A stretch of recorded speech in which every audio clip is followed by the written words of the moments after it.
Good afternoon, everybody. I'm Russ Harrison, Director of Government Relations for IEEE-USA in Washington, D.C., and this is our March 3rd, 2022 legislative update. Big political event, not obviously the biggest event from the past week, but the biggest political event here in Washington was the President's State of the Union address, which we'll get to in a second. But before then, quick history update. Two big birthdays today.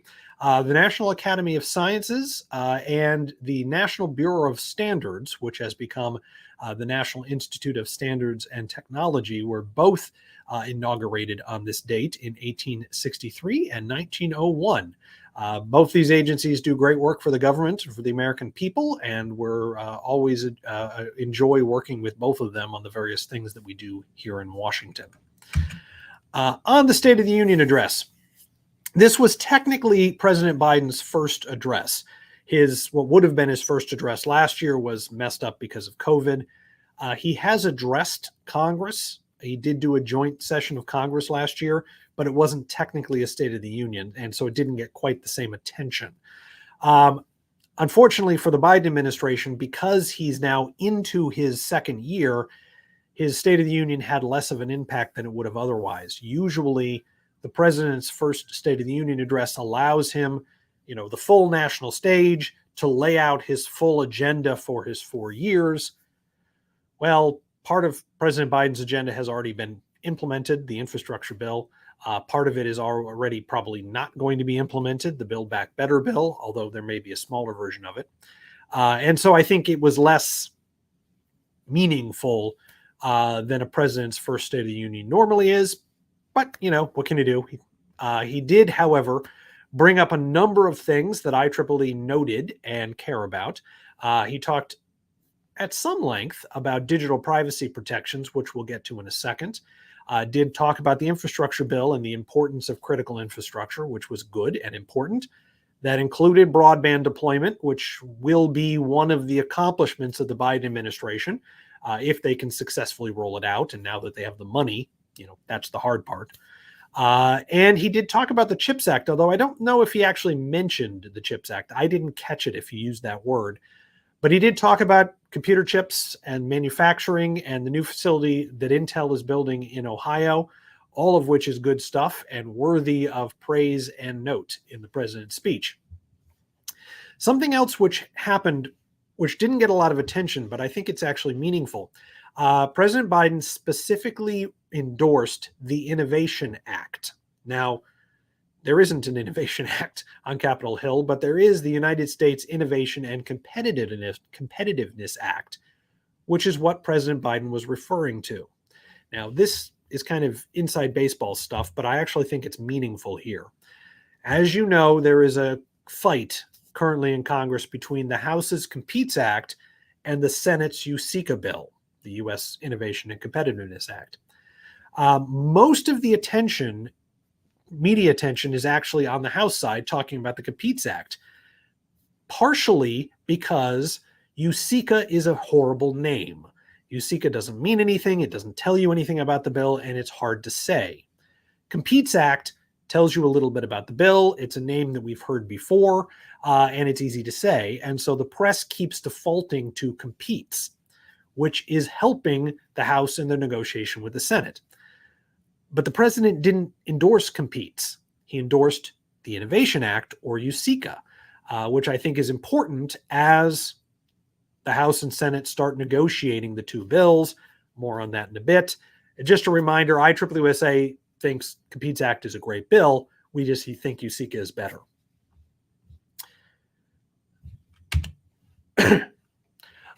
Little note on the Ukraine, just because I know this is a big deal for a lot of people and it's on a lot of people's minds. The Hill, Capitol Hill, is scrambling to gather information to inform their decisions on the Ukraine. And IEEE-USA has been contacted a remarkably large number of times in the last 2 weeks with staff that want detailed information on cybersecurity vulnerabilities within the United States, particularly in our electrical grid. We've been asked for detailed information on Chernobyl, the physical plant, what it does, what its vulnerabilities are, and how bad things could get with the Chernobyl plant. We've been asked for information on the Ukraine's role in the global supply chain. What does it provide? What would happen if it plays a role with critical minerals and critical components in the manufacture of chips. What happens if those go away? And a lot of information on the Nord Stream and other pipelines in Europe. This is one of the key roles that IEEE-USA plays here in Washington, is quietly providing unbiased technical information to Capitol Hill. We don't have a position on what the U.S. government should do about Chernobyl, but we do know how it's built, we do know how it works, and we do have a sense of what could go wrong that we can provide to staffers to inform their decisions on other issues. And just to be clear, by we, I don't mean typically IEEE-USA staff. Well, the role we play is to find IEEE members with this expertise that we're being asked for, and then we put those members in contact with Hill staff to answer the staff's questions off the record and confidentially, which allows the staff to ask dumb questions, which is important because they need to know. And so we have been playing what we think is a very positive role behind the scenes, helping Capitol Hill and the Washington establishment get their heads around what's going on. Back to President Biden's speech. Digital privacy rights is an issue that it's been around the debate here in Washington for a couple of years. President Biden in his speech, among a few other things, said it is time to strengthen privacy protections, ban targeted advertising to children, demand tech companies stop collecting personal data on our children. That wasn't the only thing he said, but I think that's particularly meaningful because in that quotation, you see how the consensus is emerging on Capitol Hill on what to do about this. There is a big debate going on up there about digital privacy rights. Everybody pretty much agrees that something has to be done, and everybody pretty much disagrees on what that should be. There is not consensus really within the parties, certainly not between the parties, not between the chambers. But we're starting to see an emerging consensus that the place to start is with children.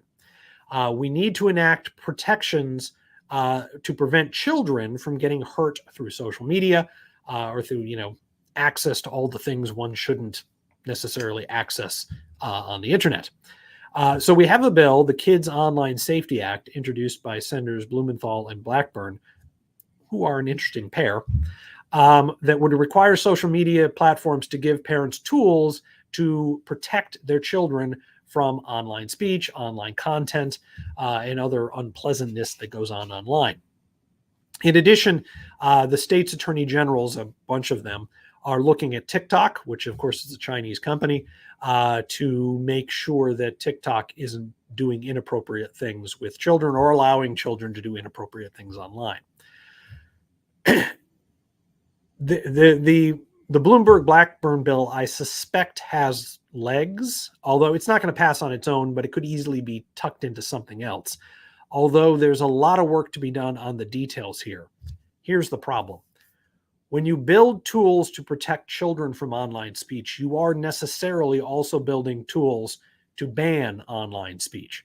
And the movement from protecting children to banning adults is a couple keystrokes. I mean, it's not an enormous difference necessarily. And the movement from protecting children from inappropriate speech, bullying speech, hate speech, to censoring political ideas that should not be censored is also very small. And so there needs to be some conversation here about how to contain, when you're talking about limiting online speech, you aren't necessarily talking about censorship. That's the definition of censorship. But we don't want it to spread to the rest of the internet. You need to put up walls, and those walls are actually very hard to define. So there's a lot of work to be done, but there is a growing consensus on at least the direction Congress wants to walk in on this issue, which in and of itself is progress. Fiscal 2022 budget. There's not a lot of good news here. The next deadline is Friday, next Friday, not tomorrow, when Congress needs to get the FY 2022 budget done. There has been limited progress, at least in public, on crafting the 2022 budget. The need to do something for the Ukraine is now messing things up because Congress has to switch its attention to dealing with the Ukraine. Certainly, I mean, they have to do it. It's an important issue. But it does mean the other things need to necessarily move to the back burner. Ukraine is not actually slowing down the budget as much as you think. It is slowing it down some. But the current hangups are COVID aid. Democrats on the Hill want to do something to help people deal with COVID, much like we did last year, although not necessarily the same, not necessarily a check. Republicans are asking for more money to be put aside for disaster aid. There are also thousands of little tiny budget lines that have to be negotiated still. It's not clear they're making a lot of progress on those. The theory right now is that the House will introduce an omnibus 2022 budget next week, specifically Tuesday, that they would then get it to the Senate by Thursday, who could then vote on it by Saturday. That seems wildly optimistic to me. They have just simply a lot to do before they can introduce an actual omnibus. And it seems likely that they're going to have to do another CR. Senate leaders are already starting to talk about that. They're starting to get ready to do that. But as we've talked about, fiscal year 2022 is half over on April 1st. The longer this drags on, the more likely it is that they're just going to punt and do a CR or a very simple omnibus till the end of the year, which would be unfortunate because we would lose a lot of the budget increases that were in there, some of which are designed to fund the infrastructure bill that we won last year. President Biden is supposed to put out his budget proposal in February, which he has not done because it's hard to propose a budget when you don't know what the budget is that you're working on is. We are expecting a president's budget request in May. That would be a skinny budget request, meaning it's only the top line budgets, not all the details. That would come out later, which means that Congress is already several months behind schedule for the FY 2023 budget, which also increases the odds of them just giving up on the 2022 budget. Back to Competes and USICA, which we talked about a minute ago. We still don't have conferees named. It is proving to be difficult. Fights not only between the House and the Senate, but between Republicans and Democrats, and within particularly the Democratic caucus on how they want to proceed on this, are making that negotiation difficult to the point where they can't even get it started. There is talk about doing a leadership conference, which is not technically a conference, but what that would involve is essentially Nancy Pelosi, Chuck Schumer, and one or two other people sitting down. There'd have to be a Republican in the room too, sitting down and deciding what the final bill is going to look like and kind of skipping a formal conference. That is not ideal, but it could work. Then whatever the leadership bill is that they develop, it would go right to the House and Senate floor for a final vote. Whatever goes to the floor will probably pass because they'll check to make sure it's popular before they do it. But getting to that point is still difficult. We didn't really expect this to be done till April, so we're not really behind schedule. And there's no real deadline on this, except obviously the end of the year. But if it's not done by July, it is going to be on life support. It could pass in December at that point, but it would start to be questionable. This still does remain one of the most likely discretionary bills to pass in 2022. Fingers crossed. A couple things on immigration. You'll recall I mentioned that the administration, OSTP specifically, had proposed a couple relatively small, but in most cases helpful, adjustments to the high-skill visa systems to help make it easier and to encourage skilled workers to immigrate to the United States. The leadership change at OSTP and the Ukraine situation, which is consuming the administration, obviously more than Congress, has slowed those efforts, both of which are predictable, but it has happened. In more positive news, Senators Durbin and Grassley, the chair and ranking member of the Senate Judiciary Committee, which has jurisdiction over immigration, have reintroduced their H-1B and L visa reform bills. The Durbin-Grassley bill has been a bill that IEEE-USA has been endorsing for a very long time.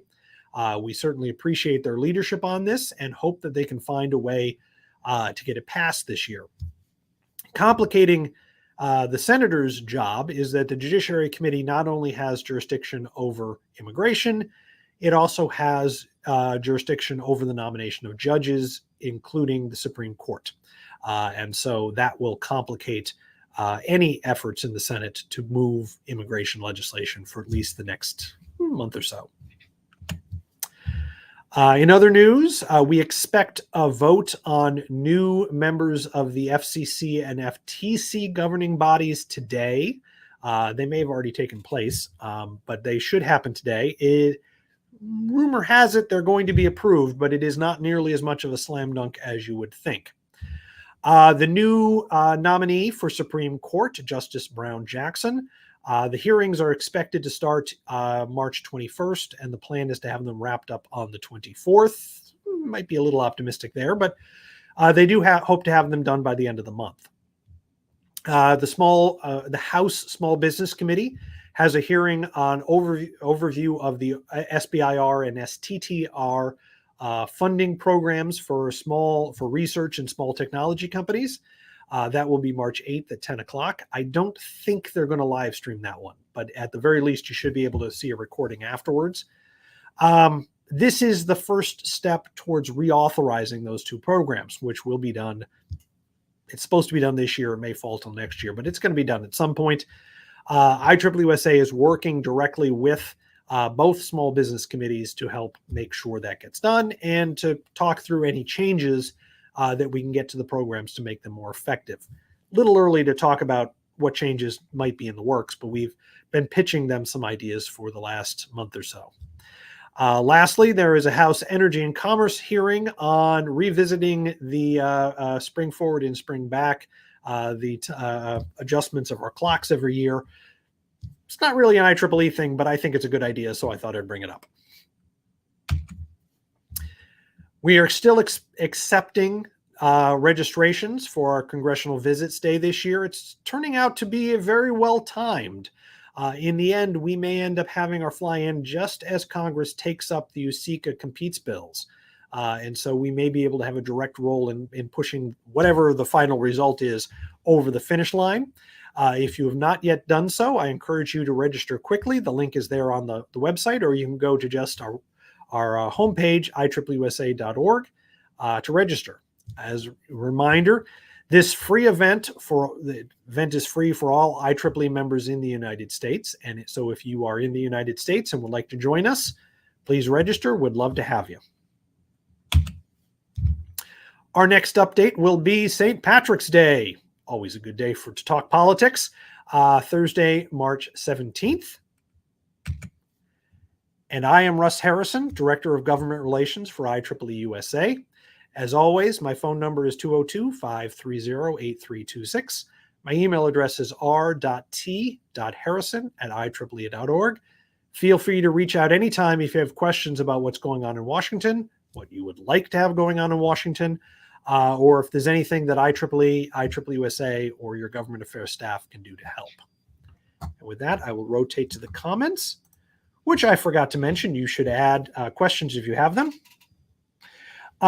Brendan, the Durbin-Grassley bill did not have a House number as of last night. I think they dropped it yesterday. And it usually takes a couple days before the bill number appears, so we do not have it yet. I wouldn't expect it till Monday. But when we have it, we will blast something out on social media to let you all know. The number of registrants in CVD, as of Wednesday, which is the last time I looked at the count, we had about 120 registrants. That is a little less than last year, but we still do have 2 or 3 weeks. We formally have 1 week, but we can extend the deadline for another week to get registrants. So there's plenty of time for people to still sign up. I don't know how IEEE-USA does this every year, but somehow when we do these events, we have really, really good geographic dispersion of our volunteers.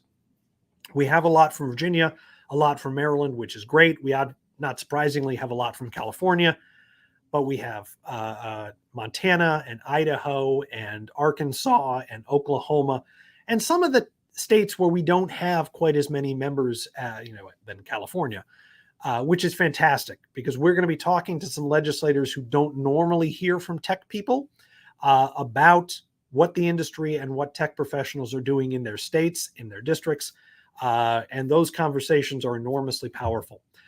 So if you're from California, Maryland, Virginia, we still want you. We still need more people. But if you're from anywhere else, we definitely need you as well. Oddly, we don't have anybody from Massachusetts at the moment. Got to get some Massachusetts folks. Maura Morand is registered, our former Vice President of Government Relations, but we need more Massachusetts. Let's see. Yep, thank you for putting the link up to Durbin Grassley. That's directly from Senator Grassley's staff with whom we're working. Don is commenting on the time changes, which I appreciate and know that the issue is complicated. I just find them annoying, but that's just me. IEEE-USA doesn't have a position on this, and we're not going to be lobbying it. I just thought I'd throw it out there. Let's see. I do not see any other questions today. We'll keep an eye on that. As always, folks, if something comes up and you think of something, 10 minutes or 3 days from now, please feel free to reach out.